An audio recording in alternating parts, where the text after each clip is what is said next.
Dear Girl by Amy Krouse Rosenthal and Paris Rosenthal. Illustrated by Holly Hatam.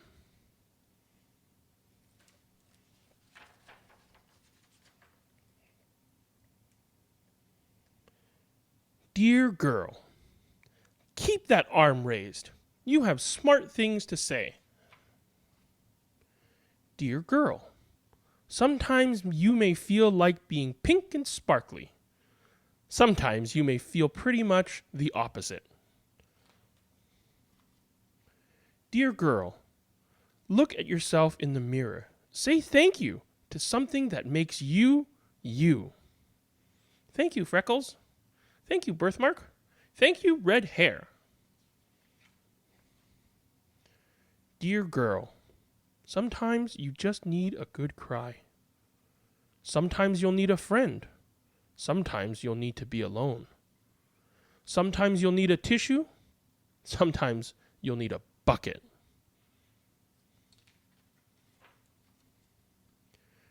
Dear girl, do you know that there is no such thing as asking too many questions?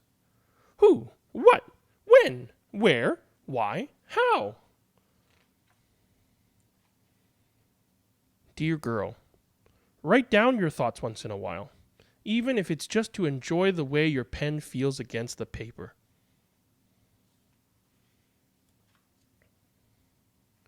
Dear girl, make your room awesome. Make your room you. And while you're at it, make your bed.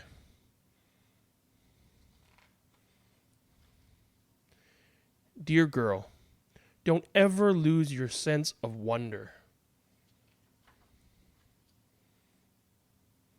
Dear girl, sometimes you just gotta stop and dance.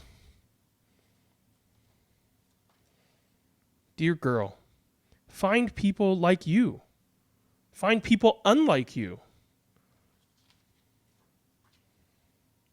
Dear girl, create traditions. Fun, crazy handshakes and silly inside jokes. Dear girl, if your instinct is telling you to say no, you know. Dear girl, coloring outside the lines is cool too. Dear girl, there are no rules about what to wear or how to cut your hair.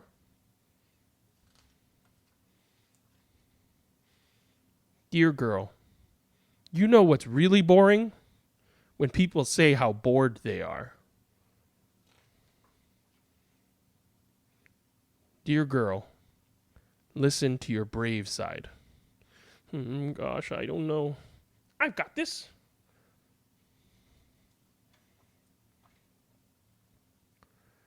Dear girl, you won't be invited to every single party on the planet.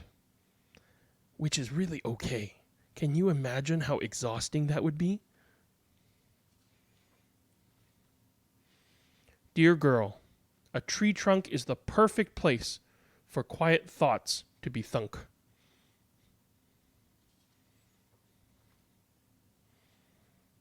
Dear girl, whenever you need an encouraging boost, remember you can turn to any page in this book. Most of all, dear girl who I love, know that you can always, always, always turn to me. The end. Well, I hope you enjoyed that reading of Dear Girl. I don't know if you could tell even from when I was reading it, I got a little emotional at the end. I have a little girl who's 8 years old, and so when I was reading, each page felt like a little letter or a little note that I would write to my little girl. And I just love, I want my little girl to not lose her sense of wonder as she grows up and be kind and be thoughtful and write a journal and meet people like her and unlike her. And that final page, I choked up in that last page because always, always, always she can turn to me. And what a beautiful message, and reminder that we can always turn to our loved ones, our parents, our siblings, people who truly care for us, that can remind us that we are wonderful for who we are, and for our uniqueness, and for the wonder that we can continue to have. And so I really like this book. Let me know if you did as well. You can go to the monthly roundup videos to leave a comment. If there's a book you want to suggest for me to read, I would love to hear from you. But until next time, I've been Elvin for e-reading, and be gentle and kind with one another. Bye now.